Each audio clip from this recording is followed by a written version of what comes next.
In this video, I want to give you my top 5 secret hacks that has helped me get over $1,000 a day selling on Amazon. Maybe just a little bit of proof.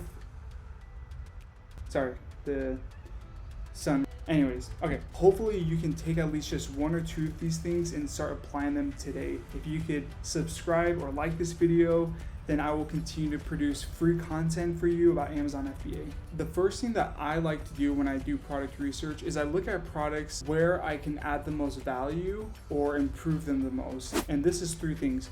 Either I've used the product before, I know the customer base very well, or I know of a product that it could bundle very well with. All right, so I'm looking at products that I feel like I can have a comparative advantage. Let me give you a quick example. When I first started learning to sell on Amazon, the very first product that I wanted to sell, and it was woven basket. All right, so woven basket at the time was pretty low in competition and had a great search volume, and it was just these home decor baskets that you hang on the wall. Now, I went through the whole process. I found a set of 3 that I thought looked pretty good. I ordered like 3 different samples that I ended up giving away to different friends. And I found a supplier, very nice woman, and I was about to make an order for 500 sets, and the order amount was about $8,000. So I was gonna be completely all in. I ended up creating a listing, created photos, everything. Now, the night before I was about to place in an order for $8,000, there was something in me that just was not incredibly excited about it. I don't know what it was, intuition, God, something inside me that just said, hold off, right? Maybe just wait a little bit. And so I sadly had to ghost the supplier. I didn't think I ghosted her. I just told her, hey, it just won't work out right now. I'm sorry, maybe in the future. So I ended up doing more product research, and literally the next day I stumbled upon the keyword gym timer. Now, I had been doing CrossFit for 5-6 years at that point, and one thing I knew about CrossFit was in the class, the whole class and the whole setting of the CrossFit gym is centered around these big clocks that are on the wall. Now, when I looked up gym timer, there are so many different big clock options. But when I was starting to search on Alibaba, I saw all these I saw a mini timer. Long story short, I just knew that it would work because I was that customer market. I just had, not only did the numbers make sense, but my intuition told me, of course, people will buy this because you would buy this, and there's no options for it on Amazon right now. So that was my first product that I launched, and I even have it right here. I called it Pocket Timer, and this is one of the colors that I offered, military green case, and this thing is pretty sweet actually. Anyways, this did incredibly well. My first 20 days I did about $5,500 in sales, and it really took off. My point is find products that you feel you could add value to, where you have a competitive advantage, and that is you've used it before. You know the customer base, or maybe you know of another product that you could bundle it with. So my second secret is I like to look for products that have a very moderate search volume, anywhere from 1 to 3,000 a month, but the competition is extremely low. And not only that, I like for those products to be a very low price point. And let me tell you why. It's because if I have capital, let's say around $10,000, if you're launching a product that is anywhere from a price point of $25 to $50, and you have to make a MOQ, minimum order quantity, of 500 units, that means that your capital most likely is going to be tied up in all that inventory. So all your $10,000 is going to be spent towards all the 500 units. But think about this.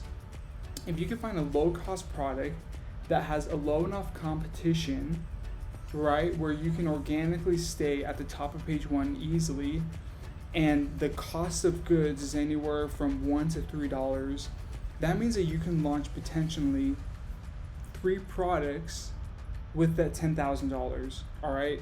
And why this is important, I like that because it lowers your risk. If something happens with that order, then you have 2 other products that you're launching. Secondly, I also recommend to space that out over time, right? Where focus goes, energy flows. And so you want to stick with one product at a time.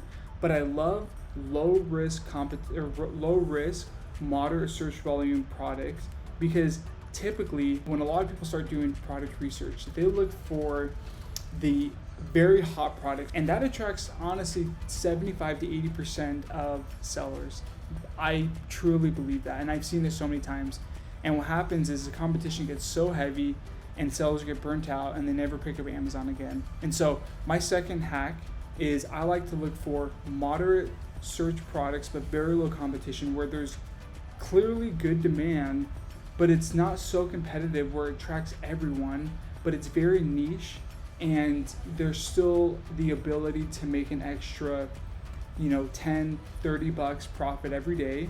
And when you times that by 3 products and that accumulates over time, you'll eventually be doing 6 figures in a month.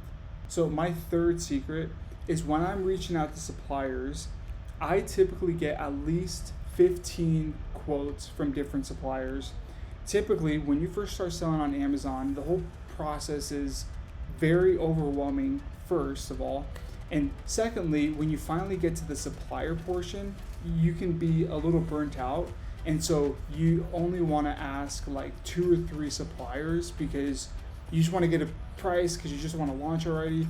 But if you take the time and ask at least 10 suppliers, if not 15, then you have so many different price points to compare with.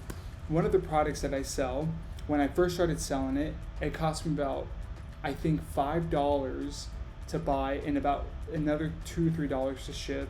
And about a year later now, I've continually searched for more and more suppliers, and I found one that sells the exact same product, but it's about $2.50 less than my first supplier, right? So that makes sense. So I'm making, like, my profit margin went up by, I think, 12%.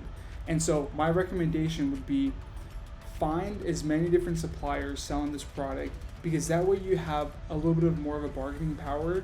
And not only that, you kind of understand the market a little bit. You understand, okay, this product actually sells for this, not this. Because if you only message 1 or 2, maybe 3 suppliers, you really don't have much to compare the price point with. And if you just take this time, it could eventually save you anywhere from 10 to 20% in your profit margin. So the more suppliers you message, the better. The fourth thing that I recommend is to move the needle every day. And so what does that mean? It means progressing a little bit every day towards launching your product. And that's a combination of 2 things, learning and doing. Knowledge is not power. Knowledge is potential power. Whatever you've been learning on YouTube videos, courses, that's great. But until you actually apply that, you're not going to be making any money. But you can't just apply and not keep on learning. You have to do both. So I recommend to do a little bit of both every day. Learn a little bit, but action, right? Couple those both over time and consistently every day for 6 to 12 months, and you have a profitable business. The last thing that has helped me make over $1,000 a day on Amazon is I'm not afraid to fail. And that's just the honest truth. I was at first, because it's scary to put your money out there and to potentially lose it. But what's helped me, and I hope this can help you, is to think, what's the worst case scenario? Is it losing $1,000? Is it feeling like a failure? Whatever the case may be for you, and for those things that I just said, that was definitely the case for me, you have to get to the point where you are okay with the worst case scenario. Because once you have nothing to lose, there's really nothing stopping you. But I promise you, as long as you just don't give up, you'll always come out on top. And that's really the key. So I'm not afraid to fail. I'm not afraid to take risks. And my risk tolerance has slowly risen over the year. In other words, I'm not as afraid to take more and more risks. I'm kind of at this point here, but when I first started, I was down here. So my advice to you would be to take subtle risks every day, because that will lead you towards actually launching your own product. So I hope those 5 things were helpful to you. If you found this video helpful, please subscribe, and I'll see you in the next video.